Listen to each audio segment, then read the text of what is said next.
siin on üks vahva pilt. Minu poisse huvitab kõige rohkem see punane auto siin. Aga ma elan tornis nagu see siin. Ja teisel pool hakkab nagu mingisugune klint või seal elasid Sulev Luik ja praegu elab veel Lemming Nagel, selle pildi autor. Ja vahepeal tuleb pimeduse kiir, langeb taevast siia vahepeale merre.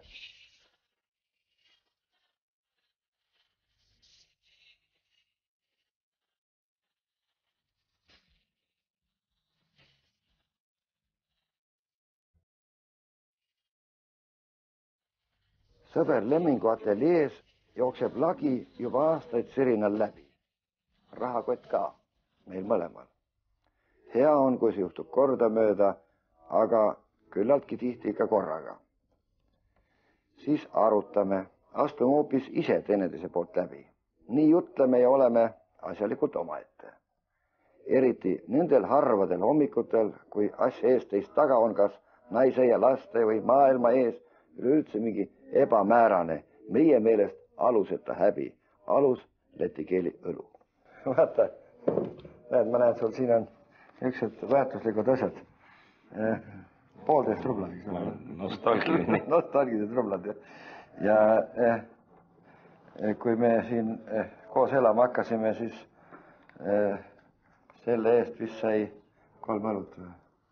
Ei mäleta. 33 kopikat oli. Mina olen olnud mingites ringkondades või seltskondades, kus nii mõniga on öelnud üle Eesti ringi ränatus, et miks neid ikka vaja on, neid nii palju, neid kunstnikke ja helikunskunstniku kohta öeldakse, et ikka neid väga palju ja heliloojad ja kirjanikke ja kõike nii. Kunagi ma ükskord vihastasin ja mõtlesin, et vaja lihtsalt sellepärast isegi neid luusereid või ajale surnuks lööjaid ja nii, et see on nagu, nendest võib kasvada välja nagu väga, mingil hetkel väga vajalik osa, see on nagu nad teritavad nagu pliiatsid.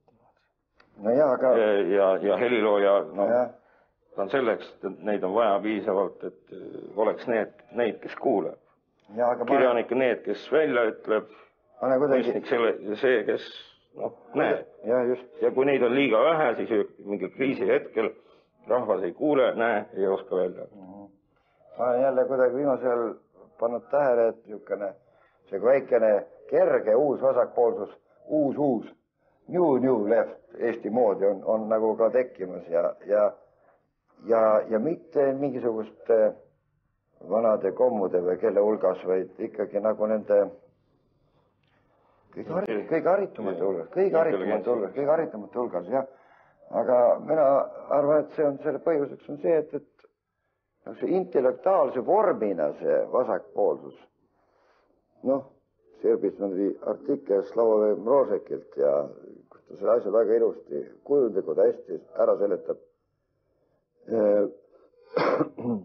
Kus see mingisuguse mõtlemisvormina või elamisviisina lihtsalt ei saagi üle minna. Igasugune natsism, rassism, kõik on hukka mõistetud. Aga kommunism ei.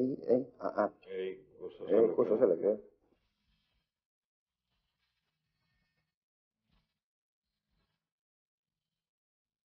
Sulev Luik elas siin samas majas, meil nagu lapsed mängivad koos ja tõesti peale seda röövimist ja sissetõmbamist korterisse, ega ta siin eriti nagu enam olla ei saanud. Ja siis ta võttiski ette selle kolimise, väga keerulise kolimise Mäekalda tänavale ja nüüd teda nagu enam ei ole. Oleks antiikaeg, siis niisugust asja oleks nimetatud tragöödiaks. See oli üks kindel kunstiliik või žanr ja kus täiesti arusaamatutel põhjustel sümpaatne tegelane hukkub.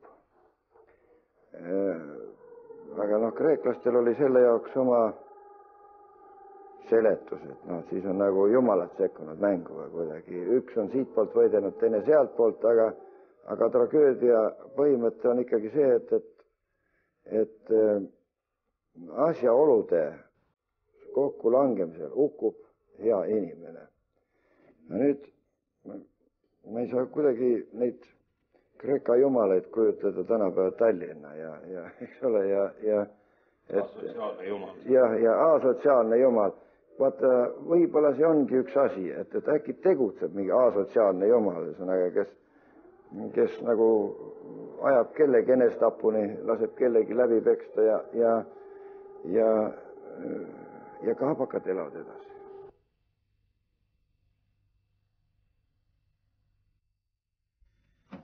Holy, holy, holy, holy, holy, holy, holy, holy, holy, holy, holy. Joel Sangal olid need kollased lokid, millest ja Inglisillast kirjutas Kersti Merilaas. Mikkel Mutil olid mustad lokid, sellest ei ole veel kirjutatudki. Jaak Allik juhtis Komsomoli komiteed ja Johnny B esinedes Tartu noortepalees jäi otse teekannutülast teed. Sel ajal oli muidki, toredaid ja veel toredamaid. Iseäralikke muidugi ka. Vähestest vaid on saanud memoaare kirjutavad veterankirjanikud ja kunagisest ahistusest toituvad poliitikud. Nojah, ju seegi on mingi ajalugu, ent tänane vaid.